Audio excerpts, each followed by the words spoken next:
Buenas Buenas tardes. tardes, sí, profesor. Ok. Me va a disculpar un poquito, estoy un poquito de gripe, así que de repente van a escuchar una tosecita por ahí durante la clase, ¿ok? Bien, vamos a comenzar entonces con lo que corresponde en esta oportunidad sobre estudiar un poco más la fisiología reproductiva en cada especie. Vamos a comenzar con el ciclo de la vaca. La semana pasada y la semana, bueno, las primeras 2 semanas habíamos visto un poco sobre la fisiología reproductiva en general y ahora vamos a enfocarlo específicamente en la especie bovina. Algo interesante como preámbulo de lo que vamos a tratar, no solamente en esta clase, sino en las clases posteriores, es ¿para qué hacemos reproducción? ¿Cuál es el objetivo entonces de este proceso? Y si yo les presento esta diapositiva, entonces ustedes más o menos van a entender que la reproducción tiene como objetivo principal obtener una cría viva. Ese es su objetivo principal y eso es lo que se quiere con el proceso.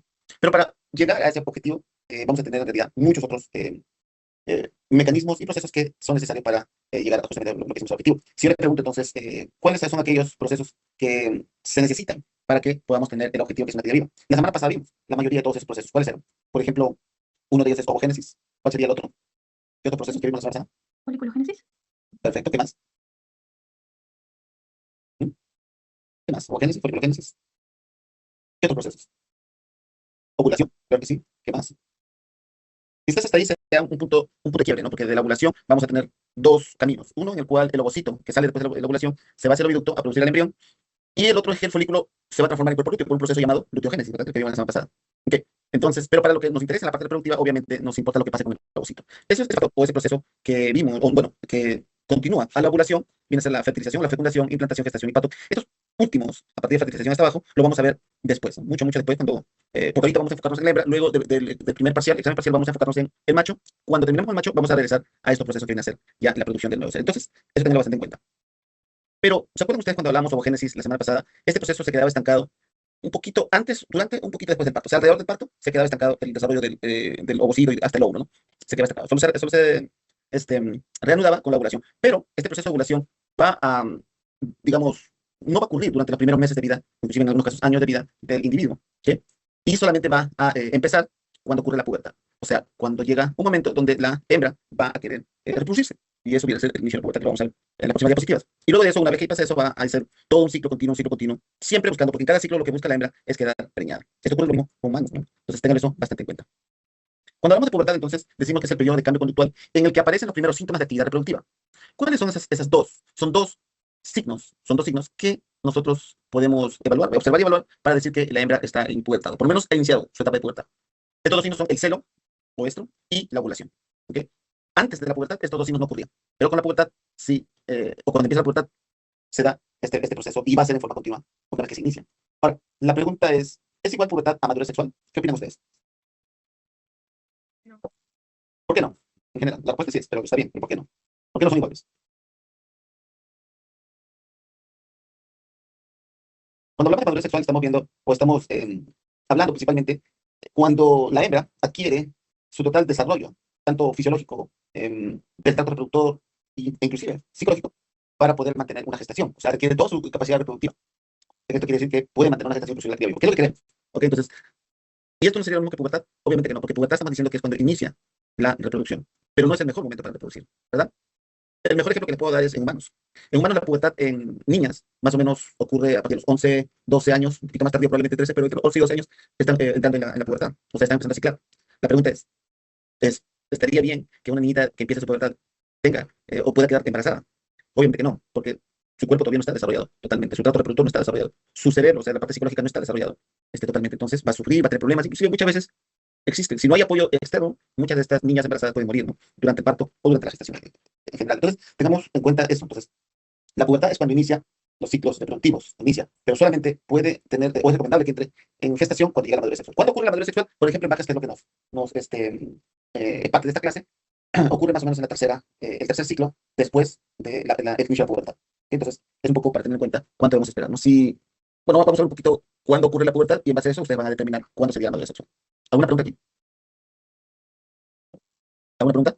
Todo bien. Entonces, antes, bueno, con el parto, la cría, hembra en este caso, va a desarrollarse poco a poco hasta llegar a la pubertad, ¿verdad? Eso va a pasar. Pero ¿por qué no entra a la pubertad, o por lo menos, ¿por qué no cicla desde el nacimiento? O sea, ¿a qué se debe que no empiece sus ciclos reproductivos desde el nacimiento? Lo principal es que el hipotálamo, que es la glándula más importante para el inicio del eje hipotálamo hipófisis gonada, se encuentra inmaduro. Al encontrarse inmaduro, no va a poder liberar la GnRH de forma pulsátil. ¿Por qué? Porque en este caso el hipotálamo tiene dos centros. Un centro pulsátil, que es el que produce el pico regulatorio del LH, y un centro tónico, que es el que produce la GnRH, ¿no? En forma, digamos, pausada. Entonces, con lo que sucede es que después del parto, la ternerita, la corderita, la cabrita, qué sé yo, en el ovario no van a haber folículos grandes, sino unos folículos pequeños, que de una otra manera han crecido muy pequeños. Estos están produciendo estradiol en mínima cantidad. Ese nivel bajo de estradiol, en vez de inducir una retroalimentación positiva para que se libere el LH, produce un efecto negativo en este hipotálamo que está inmaduro. Y por eso no se va a liberar la GnRH. ¿Okay? Entonces, son niveles bajos de estradiol que se producen en el ovario prepuber los que mantienen eh, o lo que dan un efecto negativo para que no se libere la GnRH en el hipotálamo inmaduro. Y acá lo podemos observar en esta imagen, ¿no? Antes de la pubertad, la GnRH, miren, está en forma pausada. Pero después de la pubertad, los niveles de LH se hacen pulsátil. ¿Ok? Y esto se da principalmente porque cuando está prepuber, ¿no? Hay escaso crecimiento folicular, los niveles de atención son bajos y en general el hipotálamo está inmaduro. Pero cuando llega la pubertad, justamente en ese momento es porque el hipotálamo se vuelve maduro y empieza la secreción de la GnRH. ¿Ok? Esta liberación de GnRH produce la liberación de las gonadotropinas que establecen, ¿no? Esta suerte de retroalimentación tanto positiva y negativa del estradiol al hipotálamo. Y por eso se va a producir el pico regulatorio del LH para que pueda ovular. Y eso justamente está relacionado con la ovulación. ¿Ok?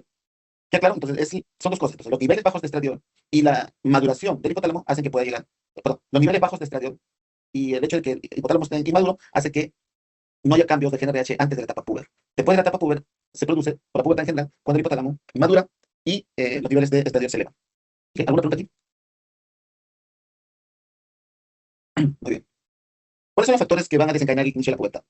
Para el inicio de la pubertad tenemos dos factores grandes. Uno que viene a ser el factor genético y el otro que es el factor no genético. Dentro del factor genético tenemos estos dos, que vienen a ser la edad y la raza. Cuando hablamos de edad, es algo que está establecido en la genética del animal para que pueda iniciar la reproducción. Por ejemplo, tomemos como referencia al bovino aquí, que nos dice, miren, que la pubertad ocurre en promedio a los 11 meses. Sin embargo, vemos aquí que hay un alto rango, ¿no? Que va desde los 9 meses hasta los 2 años, que puede ocurrir el inicio de la pubertad. Entonces la pregunta es, ¿por qué hay esa gran variación en cuanto al inicio de la pubertad de los bovinos? Y esto va a depender mucho, miren, en la siguiente diapositiva, ¿ok? Por las razas que tiene. Por ejemplo, la primera acá es una raza Horse, que es un Bos Taurus de origen europeo, en los cuales normalmente vamos a encontrar que entren en celo a los 8 meses. Pero luego tenemos la Brown Swiss, que es doble propósito, Angus y Hereford. Todos ellos son estos dos, el Angus y el Hereford son de cárnicas. Entonces todos estos bovinos van a entrar al año de edad, a la pubertad. Mientras que tenemos al Brahman. El Brahman no es un Bos Taurus, sino más bien es un Bos Indicus, que es un bovino Bos Indicus que va a empezar la pubertad más o menos a los 2 años. Miren ustedes entonces cuánta variación tenemos en cuanto a edad y raza para la presentación de la pubertad en los bovinos. Pero dentro de esto también van a haber factores no genéticos que van a determinar el inicio de la pubertad.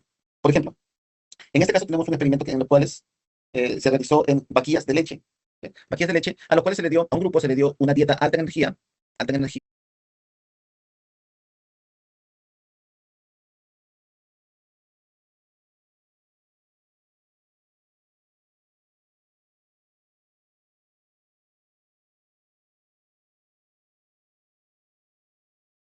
y una dieta baja en energía. ¿Sí? Entonces, digamos, buena, normal y mala, algo así, ¿no? En cuanto a nutrición. En aquellos que tuvieron una dieta alta en energía, miren la pubertad empezó tempranamente como a los 8 meses, ¿no? Ok, que está establecido. Pero aquellos que tuvieron una nutrición normal, más o menos la pubertad entró entre los 11 y 12 meses, ¿no? Al año prácticamente. O sea, se retrasó. ¿Okay? O no se retrasó, perdón, ese sería lo normal. Mientras que en el caso de una dieta alta en energía, que es el grupo A, se adelantó la pubertad. Pero miren, aquellos que tuvieron una dieta baja en energía, la pubertad se retrasó más o menos 13, 14 meses. Entonces, ¿qué es lo que sacamos de este experimento? Que, primero, que si una vaquilla en crecimiento tiene mala nutrición, va a entrar tardíamente a la pubertad. Y la contraparte es que si nosotros le damos una buena nutrición a estas vaquillas que están creciendo, podemos adelantar la pubertad en estas vacas o vaquillas de leche. La pregunta que les hago, ¿es conveniente adelantar la pubertad? ¿Qué opinan ustedes? ¿Es conveniente adelantar la pubertad en vaquillas? ¿Sí o no? ¿Aló?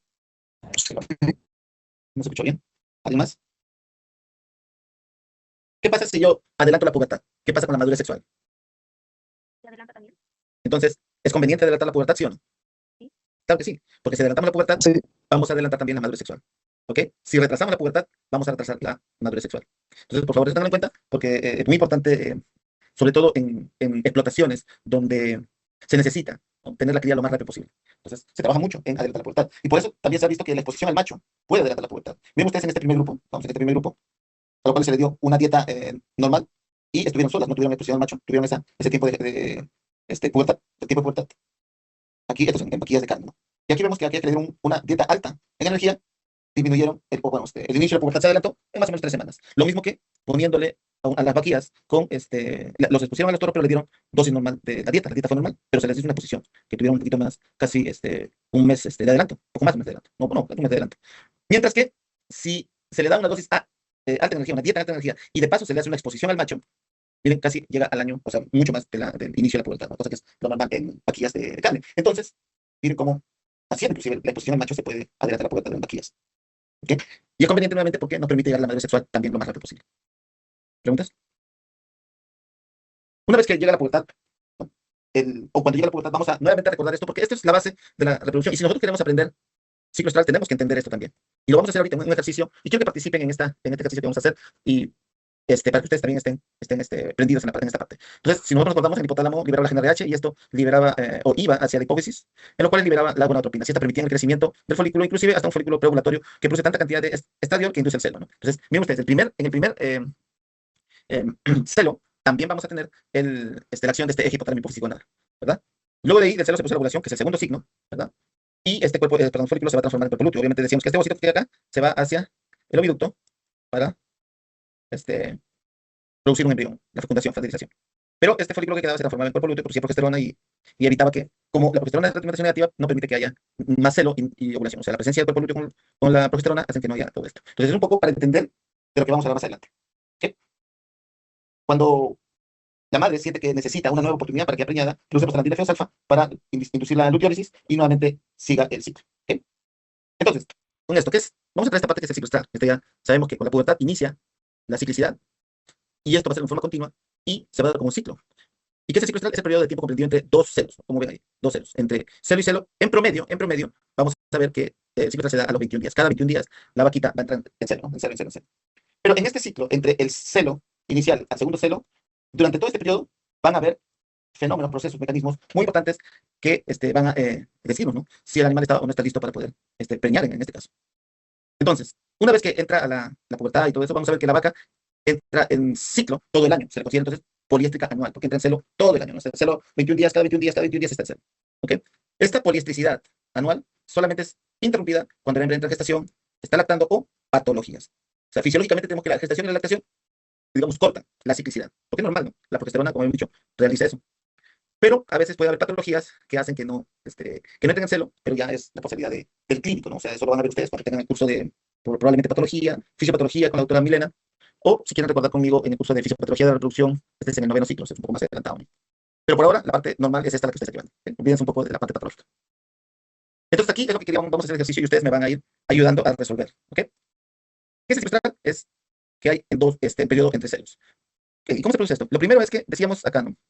Que cuando la madre sabe que no está preñada, lo que hace es matar al cuerpo lúteo para iniciar todo nuevamente. Entonces, esto es lo que hace. La madre produce prostaglandina que induce una luteólisis, y esta luteólisis permite que la progesterona, esta es la progesterona disminuye, los niveles disminuyen, porque hay luteólisis. ¿Verdad? Si la progesterona disminuye, ¿qué pasa con la LH? Le pregunto. Si la progesterona disminuye, ¿qué pasa con la LH? Aumenta. ¿Por qué aumenta la LH? Está bien, esa es la respuesta, pero ¿por qué aumenta la LH? Hacer retroalimentación negativa. Respondan bien la pregunta. A ver, respondan la pregunta, no respondan lo que se le viene a la mente, porque o sea, sí está bien, en el sentido de que saben la respuesta y está bien, pero no están respondiendo a la pregunta. La pregunta es, ¿por qué la disminución de la progesterona permite el incremento del LH?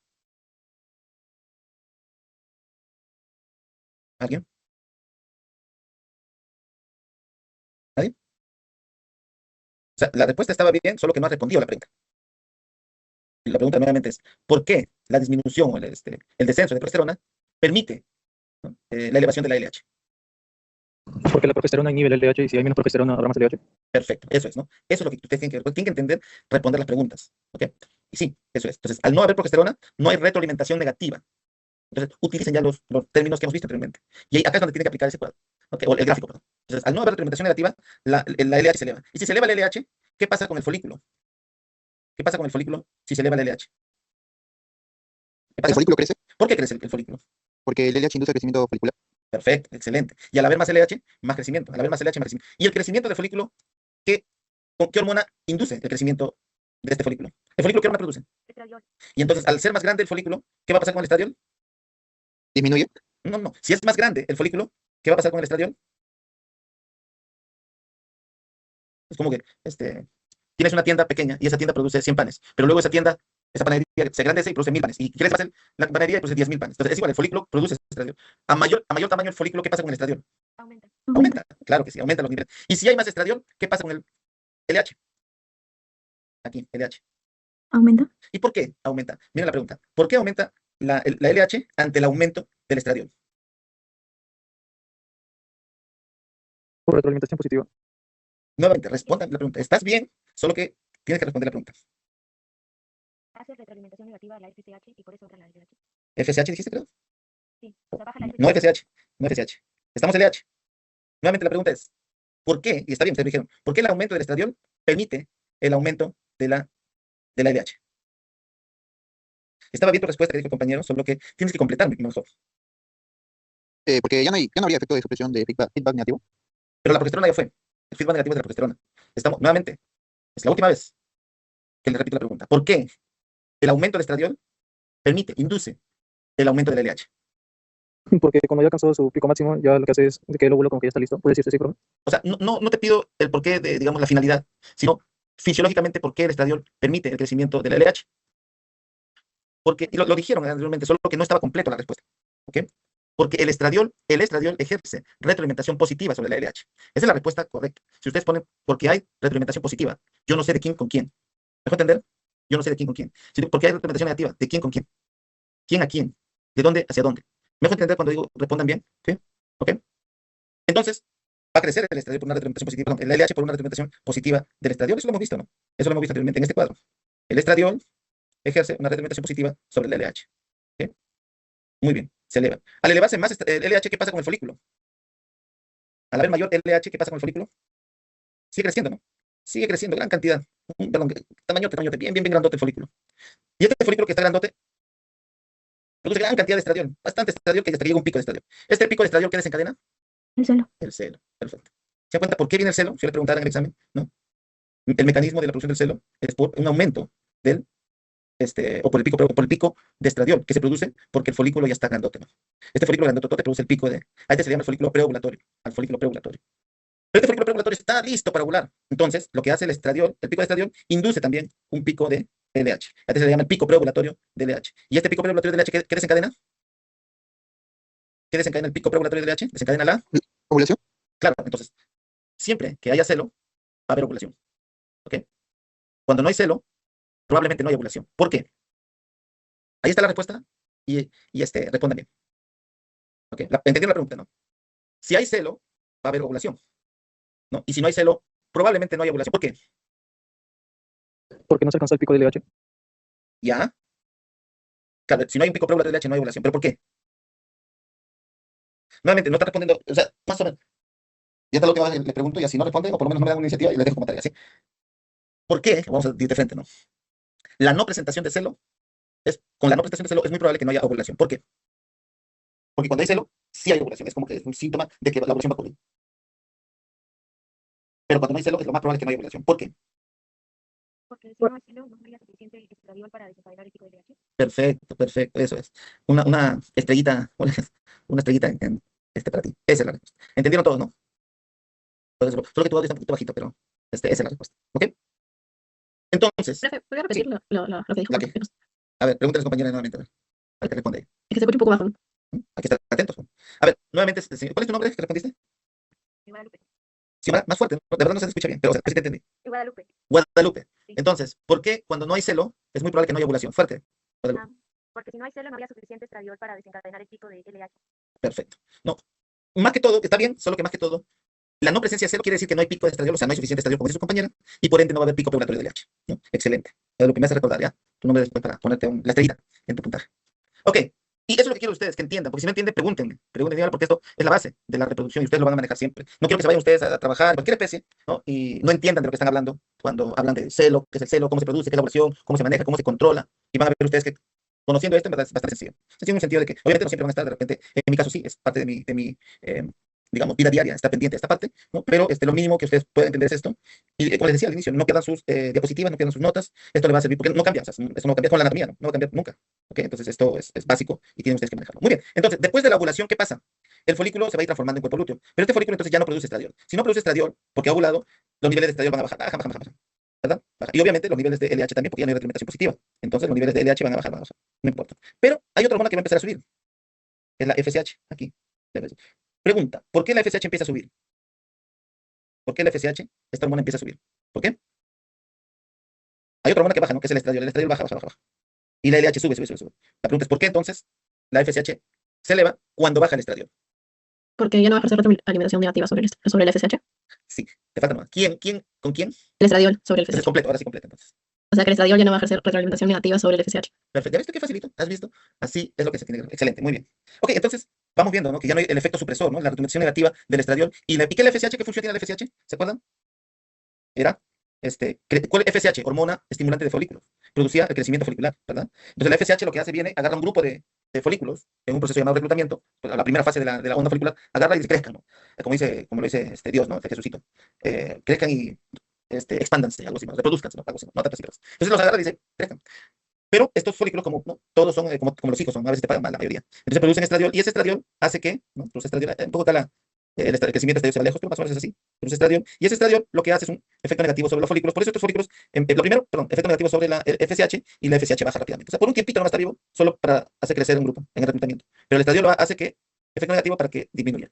Entonces, ¿qué pasa con eso? Los folículos que han estado creciendo empiezan a regresionar. Porque ya no hay FSH, ¿verdad? Regresionan. Los folículos, ahí están las ondas foliculares, ¿no? Las ondas, la onda folicular, las pequeñas, las medianas o subordinadas. Pero interesante, que una de estas, esta una, va a seguir creciendo. ¿Por qué? ¿Se acuerdan por qué esta sí va a seguir creciendo? Porque tiene receptores de LH. Adquiere, entonces está bien, porque adquiere, ¿no? Porque antes no tenía, pero ahora sí. ¿Cómo se llama ese proceso? En la onda folicular, la otra fase, primero el reclutamiento, luego viene la... Selección. Excelente. ¿Por qué se selecciona? Porque este folículo adquiere receptores de LH, ¿no? Miren, estamos en el ciclo estral bien, todo lo que pasa en el ciclo estral bien, no es así nomás, ¿ok? Entonces, como hay LH y el estradiol ha crecido suficiente como para darle una retroalimentación positiva a la LH, entonces va a crecer estos folículos. Pero bueno, el folículo dominante crece en la baja sotón. Crece, se vuelve, ¿no? Dominante. ¿Ok? Muy bien. A esto se le llama la otra etapa de la onda folicular, ¿cómo se llama? La dominancia. No se olviden, reclutamiento, selección, dominancia. Ahí está, ¿no? La etapa de... Ok, esto está muy bien. Pero ¿qué es lo que sucede? Nuevamente, cuando después de la ovulación, el folículo se transforma ¿en qué? En cuerpo lúteo. ¿Y el cuerpo lúteo qué hormona produce? ¿Qué hormona produce el cuerpo lúteo? Progesterona, ¿verdad? Progesterona. Excelente. ¿Y la progesterona qué efecto tiene sobre la LH? Lo inhibe. Y ya, sí, se lo inhibe. Pues sería un efecto de retroalimentación negativa, ¿verdad? Retroalimentación negativa. Entonces, si hace una retroalimentación negativa, este folículo que crece de esta onda folicular, este folículo, ¿se va a transformar en folículo preovulatorio? ¿Sí o no? Este folículo dominante, con la presencia de progesterona, ¿se va a transformar en folículo preovulatorio? No, ¿verdad? Porque la progesterona inhibe, como dice su compañero, produce una retroalimentación negativa sobre el LH, entonces nunca hay LH grande que le permita al folículo crecer y se va a quedar como dominante nomás. Y como ya llega un momento en que el folículo dice, bueno, pues ya no puedo ser dominante, entonces regresiona, el folículo regresiona. Como estos de acá, han regresionado, este también va a regresionar. ¿Ok? ¿Ya claro? Si este folículo regresiona, ya no produce estradiol, ¿verdad? Porque ya está regresionando, está muriendo, entonces los niveles de estradiol vuelven a bajar. Y si bajan los niveles de estradiol, ¿qué pasa con la FSH? ¿Qué pasa con la FSH? Aumenta. Ajá. Nuevamente, ¿por qué aumenta la FSH ante el descenso del estradiol? Porque como ha bajado el estradiol ya no ejerce esa retroalimentación negativa y por ende aumenta la FSH. Muy bien, perfecto. Está muy bien. Eso es lo que quiero. Ustedes ya están resolviendo ya todo. Entonces, mire, este nuevo crecimiento del FSH induce una segunda onda, ¿no? Porque hay la primera onda al inicio, luego hay una segunda onda. A veces, en cada ciclo estral puede haber 2 o 3 ondas, dependiendo de la especie. Porque hasta 4 se ven en 2 índicos. Pero acá está el ejemplo es de 2 ondas. Entonces, miren, se produjo reclutamiento, ¿no? La FSH reclutamiento. Y cuando hay reclutamiento, ¿qué pasa con los folículos? Nuevamente empiezan a producir estradiol, ¿verdad? Nuevamente empiezan a producir estradiol. El estradiol se eleva. Y esto induce una retroalimentación negativa sobre la FSH baja. Lo mismo que entre, ¿no? Baja la FSH. Y con eso, ¿qué pasa con los folículos? Regresiona. Pues no hay FSH, empiezan a regresionar. Regresionan. Excepto uno, ¿verdad? Uno que puede tener o adquiere los receptores de LH y esto le permite seguir creciendo. Crece. Pero es interesante aquí, que más o menos la hembra a este tiempo, 16 días, más o menos, 15, 16 días, se da cuenta que no hay el embrión, no hay una cría dentro. Entonces dice, ¿para qué quiero cuerpo lúteo? Sí, porque el cuerpo lúteo es progesterona pensando que está preñada, ¿no? Porque el ovocito fue a preñarse, a formar el embrión, pero en este caso no ha habido. Entonces la madre misma produce una hormona que es la prostaglandina F2 alfa. Porque dice, ya no quiero más cuerpo lúteo porque quiero tener una nueva chance de poder quedar preñada. Entonces la madre, cuando ocurre eso, va a ocurrir la luteólisis, que vimos la semana pasada, ¿no? La luteólisis y la progesterona baja. Si baja la progesterona, va a ocurrir con lo que vimos aquí, ¿verdad? Y eso ya lo voy a explicar rápidamente. Baja la progesterona, y ustedes me siguen, ¿verdad? Baja la progesterona, van a ir respondiendo. Si baja la progesterona, ¿qué pasa con la LH? ¿Qué pasa con la LH si baja la progesterona? Aumenta. ¿Pero por qué? ¿Por qué? Porque ya no ejerce su retroalimentación negativa sobre Completo, la completo, LH. Porque completo. la progesterona ya no ejerce retroalimentación negativa sobre la LH. Muy bien, excelente, esa es la respuesta. Y al no haber eso, la LH va a actuar sobre este folículo, ¿verdad? Actuar sobre el folículo para hacerlo crecer más. Antes no podía hacerlo crecer porque estaba la progesterona y regresionaba. Pero ahora, como no hay progesterona, este folículo crece. Ahora sí crece más. Si crece más, ¿qué pasa con el estradiol? Aumenta. Porque el folículo, a mayor tamaño, mayor estradiol. Mayor tamaño, mayor estradiol, ¿verdad? Y este folículo, perdón, y el estradiol, ¿qué efecto ejerce sobre la LH? Una retroalimentación positiva. Claro, y esto hace que crezca también más LH, más LH. Y al haber mayor LH, ¿qué pasa con el folículo? Sigue creciendo, ¿no? LH hace crecer hasta que llega un grandotote. ¿Cómo se llama este grandotote? ¿Este folículo? Preovulatorio. El folículo preovulatorio, ¿verdad? Y este folículo preovulatorio está produciendo gran cantidad de estradiol. Y ese folículo preovulatorio, ¿qué produce al final? Un pico de estradiol, ¿verdad? Y ese pico de estradiol, ¿qué desencadena? El celo. El seno, ¿verdad? Muy bien. Y ese pico de estradiol también, ¿qué hace con la LH? Produce otro pico de LH. Induce, ¿no? Induce el pico preovulatorio del LH. Pico preovulatorio del LH. ¿Y este pico preovulatorio del LH qué induce? Ovulación intraovular. Perfecto. ¿Se dan cuenta esto? ¿Se dan cuenta cómo es el ciclo estral? Entonces, miren todo lo que ocurre. Y esto, todo lo que hemos visto anteriormente está acá plasmado. Pregunta. ¿Todo claro? ¿Sí? Ujú. Ya cuando ustedes, por ejemplo, ¿no? Cuando uno lleva una maestría, sobre todo cuando lleva una maestría, esto aquí es aún más complejo, porque la pregunta que les haría, pero no lo he porque esto es ya un poquito más nivel, más de maestría, ¿no? ¿Por qué en algunas veces hay 2 ondas folliculares, o 3 ondas o 4 ondas? ¿A qué se debe? ¿No? ¿Por qué adquiere los receptores de LH ese folículo? Específicamente ese, ¿por qué? ¿Qué pasó? ¿No? O sea, no vamos a ese nivel que sea un nivel más elevado porque ahí entra mucha la parte molecular, que es algo que ustedes si quieren especializarse, ¿no? en esta área, ya lo van a llevar próximamente, ¿no? Es bastante complejo. Pero por ahora es esto, y eso es lo que quiero que ustedes puedan dominar en esta clase. Entonces, el ciclo estral como tal está dividido en 4 etapas: el estro, metaestro, diestro y proestro. Y ustedes van a ver aquí en este gráfico que en cada etapa depende mucho de las hormonas que tiene. Decíamos, acá tenemos la progesterona y acá tenemos el estradiol. Si comenzamos con el estro, en la etapa del estro, ¿qué hormona está elevada en el estro? ¿Qué hormona está elevada? El estradiol, muy bien. Y después del estradiol, después de la ovulación, ese estradiol disminuye, pero la otra hormona que se eleva es la progesterona.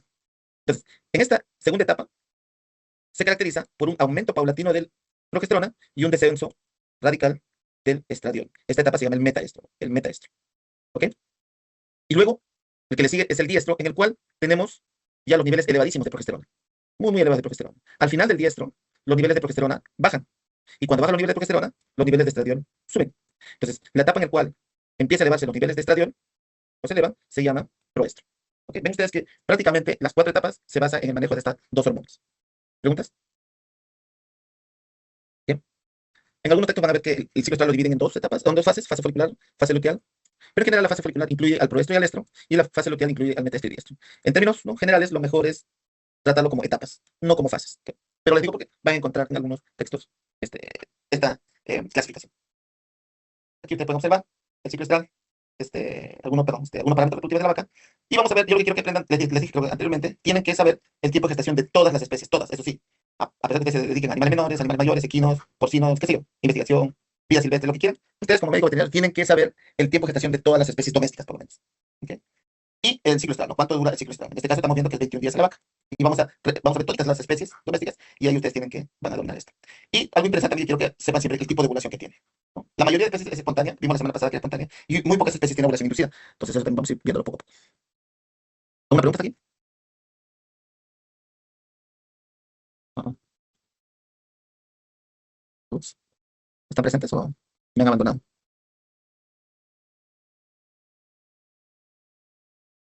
Ok, gracias, Rafaela. Agurto, Presente, profesor. Aquino, Presente, profesor. Campuzano, Choque, Presente, profesor. Dávila, Presente, profesor. Echevarría, Presente, profesor. Espinosa, Presente, profesor. Evangelista, Herrera, Guayas, Presente, profesor. Maldonado, Presente, profesor.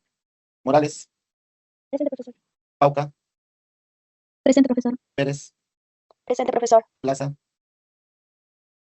Puyo, Rivera, Presente, profesor. Suematsu, Presente, profesor. Valencia, Presente, profesor. Pera. Ok, bastantes han faltado hoy día. Pero bueno, me pasan la voz ya, que no, traten de no faltar siempre a sus clases. Ok,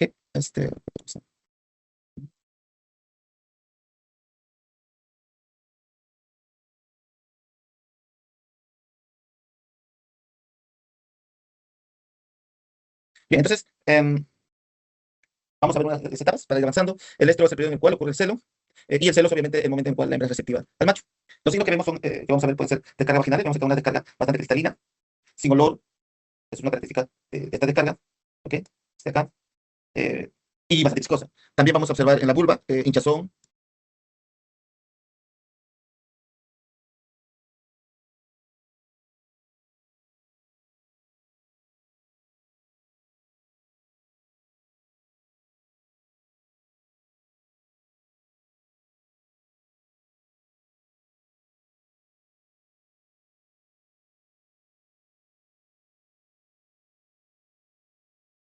enrojecimiento. Y si podemos tocar, vamos a ver que está un poquito caliente, ¿no? Es algo que parte de la edematización también de la vulva. Vamos a observar también vocalización, o sea, en algunas vacas, en este caso es una vaquilla de unos 15 meses, 14, 15 meses creo, que entró a la granja para poder conectar sus ovocitos, entonces estaba en jaulas individuales, entonces no se puede ver mucho el tema de que estén tranquila actividad, pero sí la vocalización, ¿no? Y eso es lo que ustedes van a observar aquí. Creo que pueden oír, sí, sí oyen bien, ¿no? Entonces es un poco la vocalización que tienen estos animales cuando están en celo, ¿no? Vamos a ver. La última, van a ver, entonces. Algo que también es que disminuye su alimentación, entonces tratan de no comer, porque el celo es un evento bastante crítico para ellos. Y por último, vamos a ver que el signo característico del celo es que se dejan montar. Esta es la blanca, está en celo profundo, y esta, la negra, está en la etapa de intranquilidad, ¿no? Actividad, entonces está cercano, está bastante cercano. O cercano, no bastante, pero cercano a que vaya a entrar en celo. Pero signo característico es que se deja montar. ¿Por qué eso es importante? Porque en los animales nosotros queremos saber cuándo realizar la monta o, en todo caso, inseminación artificial. En bovinos se utiliza mucho la inseminación artificial, sobre todo en bovinos de leche. En bovinos de carne es como quien dice 50-50, ¿no? 50% en cada uno. Sobre todo en zonas rurales de la sierra y de la selva todavía se deja para que haya montar. Pero si no, muchos también, en caso de carne, utilizan la inseminación artificial, ¿no? Es muy importante porque saber cuándo inseminar. Por ejemplo, la recomendación es 12 horas después de iniciado el celo, o sea, el signo de monta. Y la pregunta sería, ¿por qué no? ¿Por qué se le tiene que inseminar 12 horas después del inicio? Entonces, la regla general es esta, ¿no? Si entra en celo en la mañana, se le debe estar inseminando ahorita, ¿no? En la tarde, entre la tarde y noche. Pero si entra en celo ahorita en la tarde, ya que estamos nosotros, mañana en la mañana se le está inseminando, ¿no? O sea, cada 12 horas después de iniciado, ¿no? Entonces, la pregunta sería, ¿por qué no? ¿Qué creen ustedes? ¿Por qué se tiene que hacer eso? Un poco relacionado con la ovulación, ¿no? ¿Verdad? ¿Se ve la diapositiva o hemos cambiado? Sí, ¿no? Sí, profesor. Ok. Entonces, ¿alguna hipótesis? ¿Por qué es 12 horas después? ¿Y por qué no al mismo momento de la ovulación? A ver, perdón, de la ovulación. ¿Por qué al mismo momento del celo no se insemina? ¿Y por qué las 12 horas? A ver, les dejo, parece que están cansados, así que les dejo como tareas. La detección del celo es bastante difícil en los animales, ¿no? Sobre todo en bovinos. ¿Por qué? Porque puede presentarse en el día o puede presentarse en la noche, ¿no? Y miren, en este ejercicio o este trabajo que han hecho, se han dado cuenta que más o menos el 50% de presencia de celo ocurre en el día, mientras que el otro 50% casi, ¿no? Ocurre en la noche. O sea, y los trabajadores en la granja, los que ven el celo, normalmente trabajan de día, más o menos llegan a las 5 de la mañana, se van a las 4 de la tarde, máximo, si no más antes. Entonces, prácticamente no hay nadie en la noche para que pueda observar el celo. Entonces se pierden esos, en verdad se pierden. Entonces, para evitar perder el celo de estas vacas, se utilizan algunos dispositivos, como por ejemplo parches o stickers, que permiten más o menos detectar cuál de las hembras que se ve de noche. A veces en el día también, no, pero en el día sí se puede ver. Entonces lo que se hace es poner estos stickers o parches en la base de la cola, ¿no? Mira que en la base de la cola hay uno que otra vaca que tiene, ¿no? En la base de la cola. ¿Por qué? Porque cuando la hembra está en celo se deja montar y la vaca que lo monta empieza a hacer un raspado de estos stickers. Entonces, cuando haya un raspado total, esto quiere decir que está lista para inseminar. Entonces, la inseminación se produce en la mañana. O sea, si esto lo dejan durante la noche, temprano en la mañana se produce la inseminación. ¿Ok? Pero si en la mañana encuentran que había poquito raspado, no hay mucho, entonces esto quiere decir que no está en celo porque no se ha dejado montar. Y si no se ha dejado montar, no hay inseminación. Entonces, probablemente chequearlo nuevamente en la tarde antes de salir y ver que si hubo o no hubo raspado, ¿no? ¿Está claro? Entonces, ese es si no, también se utilizan los monitores de actividad. Estos son sistemas de telemetría que se colocan en el cuello de la vaquita y tiene acá un dispositivo como el GPS. Esto de aquí envía información a una antena. Vamos a tratar de usar la antena. No es una cruce, tampoco soy muy buen dibujante. Pero es una antena, digamos, en el cual llega la información de ubicación, no solo de ubicación, sino también de movimientos ruminales de la vaca. Entonces, toda esa información es llevada hacia la computadora que puede captar, tiene un software que puede captar esa información y el software, la computadora te dice si está o no en celo, ¿no? Por la cantidad de actividad que tiene la vaca y también disminución de los movimientos ruminales, porque decíamos, uno de los signos es que deja de comer. Si deja de comer, sus movimientos ruminales van a disminuir. Entonces la máquina agarra esas dos informaciones, ¿no? Disminución de la ruminación, aumenta la actividad, los junta y dice, ah, ya está en celo. Y si te dice claramente, es muy bueno, llega a poder 98-99% de detección de celo y se utiliza bastante en las granjas ahora. ¿Preguntas? ¿Claro? Obviamente después, si es de determinar esto, puede ir a monta natural o inseminación artificial que vimos anteriormente. Esto de inseminación artificial es una técnica de biotecnología que enseñamos aquí en la universidad en un electivo que se llama biotecnología reproductiva. ¿Ok? Que si están interesados, les recomiendo mucho el curso, ¿no? Ahí yo dicto, o sea, no soy el profesor principal, pero dicto esta clase, ¿no? Inseminación, transferencia de embriones, colección de embriones. Son tres semanas que enseño yo esta parte. Así que si están interesados, con el tiempo se puede inscribir el curso. El metaestro es una etapa, decíamos, donde hay un incremento paulatino de la progesterona. Ocurre más o menos hasta el quinto día postestro. Y una característica es que no tiene receptor de prostaglandina. Entonces, si nosotros le ponemos prostaglandina para sincronizar una vaca en metaestro, no va a hacer efecto. ¿Ok? Porque no tiene receptor de prostaglandina. Mira aquí, por ejemplo, este es un ovario, le tenemos un cuerpo pequeñito, probablemente, como dice, las 2 días postovulación, es muy pequeño, entonces está en metaestro. Algo interesante que en el metaestro también vemos que hay la emergencia de una nueva onda follicular. Pasando la ovulación, ¿no? ¿Se acuerdan ustedes? La FSH se elevaba, este FSH se eleva el FSH y produce el inicio de una nueva onda follicular. Eso se llama emergencia de una nueva onda follicular. En el metaestro, de la primera onda follicular, post-ovulación, post-ovulación. ¿Ok? Eso ocurre en el metaestro. En el diestro es la etapa donde hay un cuerpo lúteo grande, grandote, que puede estar, miren, por fuera. Si hacemos un corte sagital, vamos a encontrar que aquí está el ovario y acá está, miren, el cuerpo lúteo por fuera, ¿no? Por una parte por dentro, una parte por fuera. Aunque también a veces los cuerpos lúteos pueden estar todos por dentro, como en este caso, miren, un corte transversal hacemos y todo el cuerpo lúteo está por dentro, ¿no? ¿Cómo se evalúa el cuerpo lúteo? El cuerpo lúteo se evalúa por estas dos técnicas, ¿no? Que es la palpación rectal y la ultrasonografía. ¿Ya han hecho palpación rectal ustedes? ¿Aló? Esta semana nos toca. ¿Recién? Ajá. O ¿Ya han sea, hecho en los simuladores. con los simuladores ya han hecho o recién van a empezar con los simuladores? No, ya lo hemos hecho con los simuladores. Ah, ya. Los simuladores es como esto, ¿no? Miren aquí, acá ven ustedes, aquí, van a ver ustedes que la ventana más importante para esto es el recto, pueden ingresar la mano, ¿no? Ingresar su mano por el recto, y lo que se busca es tratar de, ¿no? Tratar de poder coger el, los ovarios, ¿no? En este caso. Eso es lo que está haciendo acá su compañero, ¿no? Tratando de poder recoger. ¿Por qué? Porque es importante determinar la presencia del cuerpo lúteo. Si yo le preguntara entonces a ustedes, la presencia del cuerpo lúteo, ¿qué nos indica? ¿Cuál es la importancia de poder detectar un cuerpo lúteo? O sea, ¿qué nos está indicando la presencia del cuerpo lúteo en el ovario? ¿Qué nos indica? Que ya ovula. Que ha ovulado, perfecto. Que ha ovulado, es lo más importante. Y si ha ovulado, ¿qué nos quiere decir? Que también entró en celo, ¿verdad? ¿No? Si hay un cuerpo lúteo, es porque ha habido ovulación. Y si ha habido ovulación, es porque ha habido, lo más probable, celo. Esto quiere decir que la hembra está ciclando. Entonces, la presencia del cuerpo lúteo, ¿qué nos indica? Al final, que la hembra está ciclando. ¿Me puedo entender? Es muy importante porque es lo que tienen que ver ustedes cuando van a ver, en este caso, vacas, ¿no? Vacas hay que ver si está ciclando o no. Si no está ciclando, se dice que la vaca está en estro. Pero a mí me gusta ir con mi ecógrafo. Yo soy un obsesionado con la ecografía, entonces agarro mi ecógrafo y me voy a diagnosticar. ¿Y por qué? Porque a veces cuando hacemos la palpación es bien bonito si hay un cuerpo lúteo grandote, ¿no? Pero si hay un cuerpo lúteo pequeño, pequeñito, a la palpación esto no se va a diagnosticar. Pero a la ecografía sí. A la ecografía vamos a ver, ¿no? Este está el ovario partido, imagínense que este de completo. Todo esto sería el ovario. Fíjate el cuerpo lúteo. Y esto lo mismo vemos acá. Cuerpo lúteo, todo este es el ovario, ¿no? ¿Se dan cuenta? Cuando uno hace ecografía transrectal, no es necesario, no es necesario palpar el ovario, como están haciendo sus compañeros acá. No, en la ecografía no se palpa el ovario. Es más sencillo, solamente hay que saber anatomía. Hay que, anatomía topográfica, anatomía descriptiva, para saber en dónde se ubica el ovario. ¿Okay? Les recomiendo mucho que puedan aprender ustedes la ultrasonografía. Y obviamente cuando son cuerpos lúteos grandes, miren, también se puede observar grandazos, ¿no? Y el ovario está por acá, así, ¿no? Más pequeñito. Está como este, mira, el cuerpo lúteo está grandotote y un poquito es el ovario. ¿Okay? Si no ocurre fecundación, el día termina, como ya sabemos, porque la madre produce prostaglandina, produce luteólisis y baja los niveles de progesterona. Cuando baja los niveles de progesterona, entonces, cuando baja los niveles de progesterona, permite que haya una elevación de estradiol. Se eleva el estradiol, se eleva, ¿no? Y este periodo en el cual desciende la progesterona y aumenta el estradiol se llama proestro. Muy importante para el establecimiento de la gestación. ¿Ok? El ciclo estral solamente se puede interrumpir si hay fecundación. Por ejemplo, dice, ¿no? La hembra se le insemina hoy día y 21 días después entró en celo. Quiere decir que la inseminación no tuvo efecto, porque a los 21 días volvió a entrar en celo. Entonces no hubo ni fecundación. Pero ¿qué pasa si a los 21 días no entra en celo? Ni a los 22, ni a los 23, ni a los 24, ni a los 25, 26, 27, 28. No entra en celo. Lo más probable es que si hay un embrión, si ha habido fecundación. Pero ¿qué pasa si entra en celo a los 40 días, 40, 45 días? Esto quiere decir que sí hubo un embrión, pero hubo muerte embrionaria. ¿Okay? Tengan mucho en cuenta para cuando ustedes evalúen. Por ejemplo, me llaman a mí y me dicen, doctor, que mi vertical inseminamos qué sé yo, hoy día es fin de mes, ¿no? Le inseminamos el 1 de abril, digamos, y hoy día es 30 de abril, ¿no? Pero hoy día justo entró en celo. Entonces, lo más probable que le digo es que ha habido pérdida embrionaria, ¿no? Porque si no hubiera embrión, hubiera entrado en celo a los 21 días. Pero como no, recién está entrando en celo, hubo embrión, solo que murió. La pérdida embrionaria entre los 20, 21 días hasta los 45 días puede llegar a un 15%. O sea, es bastante elevado las pérdidas embrionarias en vacas. ¿Okay? Pero si todo sale bien, va a llegar a la gestación y en la gestación el ciclo se interrumpe por 9 meses. O sea, no va a entrar en celo, no hay ovulación, a menos que ocurra aborto, ¿no? Ahí sí, ya no hablamos de embrión, sino el feto. Cuando muere el feto, se llama aborto. Cuando muere el embrión, se llama muerte embrionaria. ¿Vale? Y luego del parto, la hembra todavía tiene que hacer la lactación y esta lactación también interrumpe. El ciclo, en este caso, no permite que se reinicie el ciclo hasta que todo esté nuevamente en su sitio. ¿Bien? Pues todo esto son procesos por el cual no hay ciclo estral en la vaquita. Entonces, si queda gestando, entonces hay que determinar la gestación.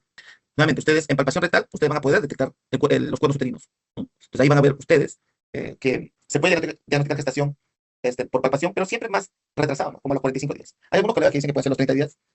Yo digo, ok, pero como que no estoy muy seguro con sus resultados. En cambio, con ultrasonografía se ve muy bien. Se ve muy bien un embrión de 28 y 30 días. Bastante temprano se puede determinar, ¿no? Miren aquí este es un video de una vaquita que fui a hacer ecografía de 30 días. Acá está el embrión. Todo este es el útero que está lleno con líquido, y el líquido de la ultrasonografía se ve oscuro, negro, y en el centro vemos acá el embrioncito, ¿no? Un embrión. Hasta los latidos cardíacos se pueden ver. Entonces, eso es muy importante para nosotros. Muy bien. ¿Preguntas? ¿Todo claro?